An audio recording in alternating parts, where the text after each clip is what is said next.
स्वागत है आपका। आपके साथ मैं हूं शिल्पा रावत और एक दुखद खबर के साथ इस बुलेटिन की शुरुआत कर रहे हैं। मशहूर सिंगर आशा भोसले का निधन हो गया है। मुंबई के ब्रीच कैंडी अस्पताल में उन्होंने अंतिम सांस ली। 92 साल की उम्र में उनका निधन हुआ है। कल शाम अस्पताल में भर्ती करवाया गया था। हार्ट अटैक के बाद उन्हें भर्ती किया गया था। कल शाम 4 बजे उनका अंतिम संस्कार किया जाएगा। सुबह ही उनकी नातन की तरफ से एक पोस्ट जारी किया गया था जिसमें उन्होंने कहा उनकी दादी अस्पताल में भर्ती है, थकान है, चेस्ट में इन्फेक्शन है। ये उनकी तरफ से खबर साझा की गई थी और उन्होंने उम्मीद जताई थी कि सब कुछ पॉजिटिव जो है निकल कर आएगा, उनकी दादी जो है वो ठीक हो जाएगी। लेकिन स्पीच ये दुखद खबर एक एरा का अंत होता हुआ नजर आ, जहां पर आशा भोसले जो है अब नहीं रही और इस खबर के बाद पूरा बॉलीवुड जो है स्तब्ध है।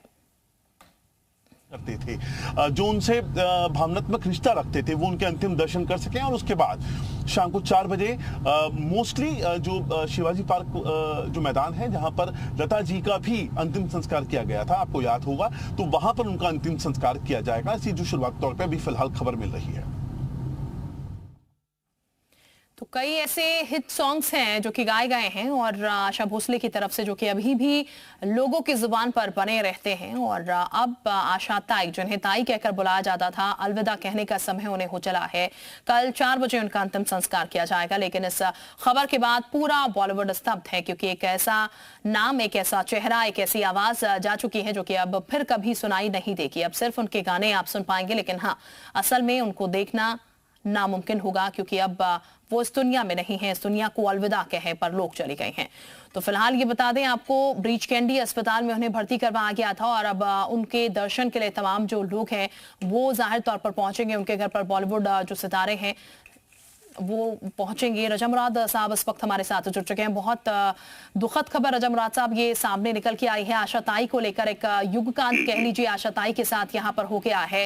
आप क्या कहना चाहेंगे उनको लेकर? उनके साथ जुड़े कोई किस्से अगर आप बताना चाहें, कैसा उनका व्यवहार था, कैसी वो थी? उनके जाने से एक दौर, एक युग खत्म हो गया है जी। पहले लता जी गई, उनकी सगी बड़ी बहन, अब आशा जी आज चली गई हैं। तो एक पूरा का पूरा दौर जो है, पिछले 70 साल का दौर आज खत्म हो गया है। उन जैसी आवाज, उन जैसी शोखी, उन जैसी चंचलता, उन जैसी मखमली आवाज, उन जैसी जवान आवाज जी। एक बड़ी चंचलता थी। और जैसे एक नदी बहती है, उनकी आवाज में एक बहाव था और हर किस्म के गाने उन्होंने गाए हैं। वो सैड सॉन्ग हों, वो रोमांटिक गाने हों, वो कैबरे नंबर्स हों, इतने अच्छे तरीके से गाती थी। और जो एक खनक थी उनकी आवाज में, जो एक शरारत थी, जो शोखी थी, वो आज तक किसी भी सिंगर की आवाज में हमें सुनने को नहीं मिली है। लता जी से बड़ा तो कोई सिंगर नहीं था जी। लेकिन लता जी के बाद अगर किसी में शोखी थी, चंचलता थी, रवानी थी, जवानी थी, तो वो आशा जी की आवाज में थी। और ओपी नैयर जी के संगीत में उन्होंने बड़े अच्छे गाने गाए हैं। जैसे नया दौर के गाने, मांग के साथ तुम्हारा मैंने मांग दिया संसार, और उड़े जब जब जुल्फे तेरी, कंवारियों का दिल मचले, रोमांटिक गाने बड़े अच्छे गाती थी। और एक बहुत मशहूर सैड सॉन्ग हुआ था उनका, चैन से हमको कभी आपने जीने ना दिया, जहर भी चाहा अगर पीना तो पीने ना दिया। मुजरा भी गाती थी, एक तू है पिया जिस पे दिल आ गया, तेरी एक नजर ने राजा बेकरार, हर किस्म के गाने गाती थी वो। बिल्कुल। ये रजा मुराद साहब खासियत थी, शास्त्रीय संगीत भी गा लेती थी और फिर पॉप गाना भी गाते हुए उनको बिल्कुल। और उनके कंठ में माँ सरस्वती का वास था। सरस्वती जी उनके कंठ में विराजमान थी। बिल्कुल। मुराद साहब, शायद आज ऐसी आवाज मिलना मुश्किल ही होगा।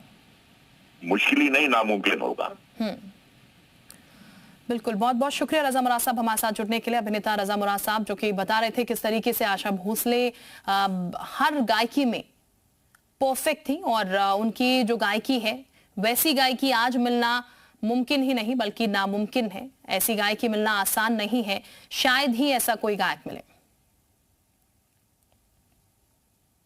मेरी माताजी श्रीमती आशा भोसले, इनका आज निधन हो चुका है।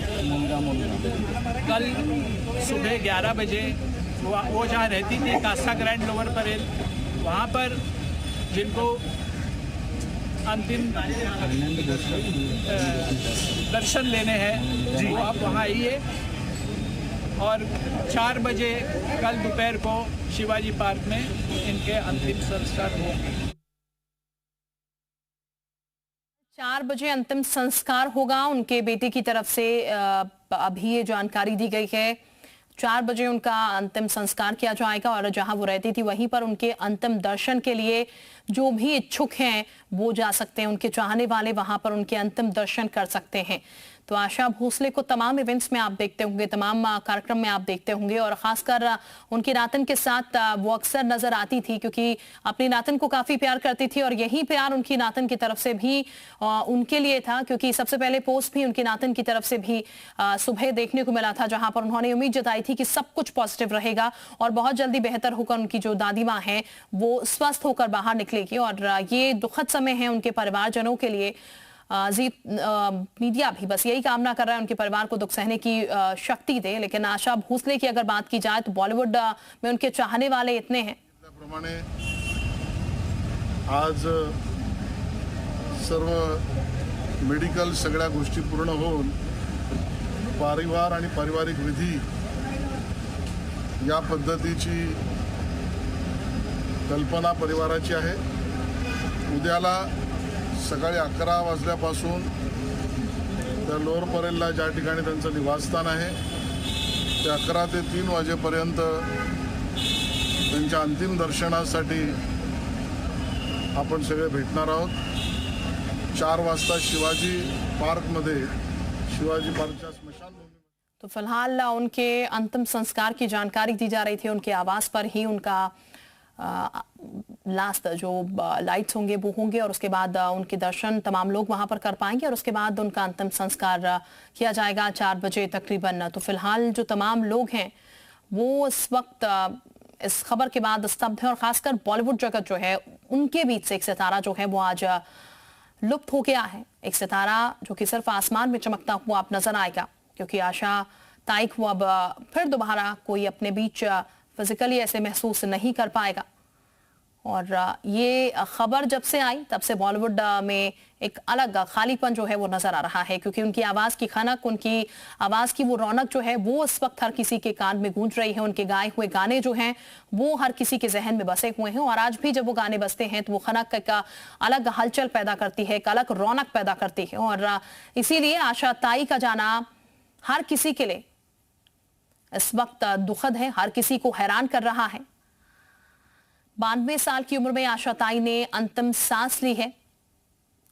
हालांकि लता दीदी की अगर बात की जाए तो जब उनका निधन हुआ था बॉलीवुड तब भी स्तब्ध था और उनकी छोटी बहन आशा ताई अब वो भी इस दुनिया को अलविदा कह गई हैं। वो भी अब आज संसार को अलविदा कह पर लोग सिधा चुकी हैं। लेकिन अब कल उनके अंतिम राइट्स पूरे होंगे यानी कि 4 बजे उनका अंतिम संस्कार किया जाएगा। अंतिम दर्शन के लिए उनका पार्थिव जो शरीर है वो उनके घर पर ही रखा जाएगा जहां पर तमाम जो लोग हैं वो उनके दर्शन कर पाएंगे। अंतिम दर्शन वहीं पर उनके होंगे और 4 बजे उनका अंतिम संस्कार किया जाएगा। तो फिलहाल जो तमाम लोग हैं उनके पहुंचने का सिलसिला अब शुरू होगा यहाँ पर और बॉलीवुड जगत के जो तमाम लोग हैं वो हैरान है इस खबर के बाद। और फिलहाल आशा ताई की अगर हम बात करें तो चुलबनापन आशा ताई में अभी भी गया नहीं था क्योंकि बहुत सारे शोज में आपने उन्हें देखा होगा, बहुत सारे शोज में वो पहुंचती थी जहां पर सिंगिंग शोज, डांस शोज और वहां पर उनका वो चुलबलापन जो है वो अभी भी नजर आता था और कई बार डांट भी देती थी और सिंगिंग को लेकर बेहद सख्त थी। सीधे तौर पर साफ सुर ताल में बिल्कुल भी कोताही जो है उन्हें बर्दाश्त नहीं थी और इसीलिए सिंगों को लेकर उनका जो रवैया था वो सख्त था, उसमें किसी भी तरीके की कुताही नहीं। लेकिन उनके गानों की अगर बात की जाए तो बहुत सारे गाने उन्होंने गाए और बहुत छोटी सी उम्र में बहुत कुछ उन्हें देखने को मिला, लेकिन फिर भी एक मजबूत स्तंभ की तरह वो खड़ी रही। बहुत छोटी उम्र में उन्होंने शादी कर ली थी, तकरीबन 16 साल में कहा जाता है उन्होंने शादी कर ली थी। 16 की उम्र में उन्होंने परिवार के खिलाफ बगावत कर शादी की थी और उसके बाद घरेलू हिंसा का शिकार हुई। कम उम्र में ही उन्हें बच्चों की जिम्मेदारी भी मिल गई थी और इन चुनौतियों से वो लड़ी। उसके बाद बहुत सारी चीजें उन्होंने देखी। घरेलू हिंसा के बाद तलाक उनका हो गया और इसी तरीके से उनका जीवन जो है वो चलता रहा संगीत की दुनिया का। और ऐसे वट वृक्ष में अक्सर जो आसपास के रिश्तेदार हैं वो छुप जाते हैं। बावजूद इसके आशा भोसले जी का एक सिंगर के तौर पे बढ़ना, उनका अपनी अलग एक छवि बनाना, अपनी एक अलग इमेज बनाना और इंडस्ट्री में इतने सालों तक टिके रहे, दशकों तक उन्होंने भारतीय दर्शकों को और दुनिया भर में तमाम जितने भी दर्शक हैं उनको एंटरटेन किया है। ये उनकी सबसे बड़ी खासियत है। वो ओवरशैडो नहीं हुई, उन्होंने अपनी एक अलग पहचान बनाई, अपनी गायकी का एक अलग अंदाज बनाया और यही बताता है कि कितनी वर्सेटाइल आवाज रही। पुरानी 70-80 के दशक की जो अभिनेत्रियां थी उनके ऊपर उनकी आवाज सूट होती थी, तो 90 और 2000 के बाद तक की कई सारी अभिनेत्रियां हैं जिनके लिए उन्होंने गाने गाए और वो कहीं भी ऐसा नहीं लगा कि जो सिंगर की जो आवाज है वो नायिका पे फिट नहीं बैठ रही है, बिल्कुल सटीक बैठती हुई आवाज। यही वर्सेटिलिटी है जिसके बारे में इसका जिक्र हम लगातार कर रहे हैं। आज चूंकि आज वो हमारे साथ नहीं है तो उनकी यही खूबी है जिसको आज याद किया जा सकता है।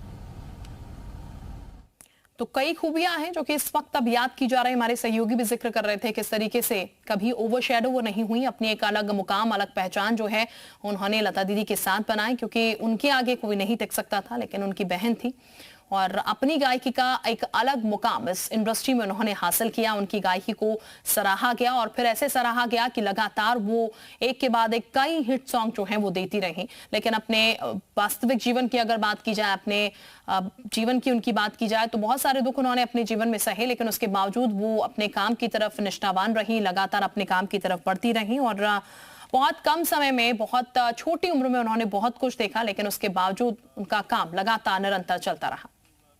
आप एक इंडस्ट्री में काम कर रही होती हैं, फिल्म इंडस्ट्री में काम करना है आपके ऊपर लगातार। उस टाइम गानों का एक अलग जो काम करने का तरीका था वो बहुत अलग हुआ करता था। उसके अलावा जो शोज करने होते थे उसके साथ साथ में अपनी पारिवारिक जिम्मेदारियों का उन्होंने जो निर्वहन किया है हमेशा से, उन्होंने दोनों में जो वर्क लाइफ और जो बैलेंस बनाया है पर्सनल लाइफ के अंदर, ये उनके साथ देखने वाली बात है। लेकिन अगेन मैं लगातार कहता हूं क्योंकि उनको हमने फिल्मों में देखा है, उनको लाइव परफॉर्मेंस हमने देखी है, फॉरेन के उनके टूर्स देखे हैं। उन्होंने कभी भी अपनी उम्र को अपनी कला पर हावी नहीं होने दिया है। उन्होंने हमेशा जो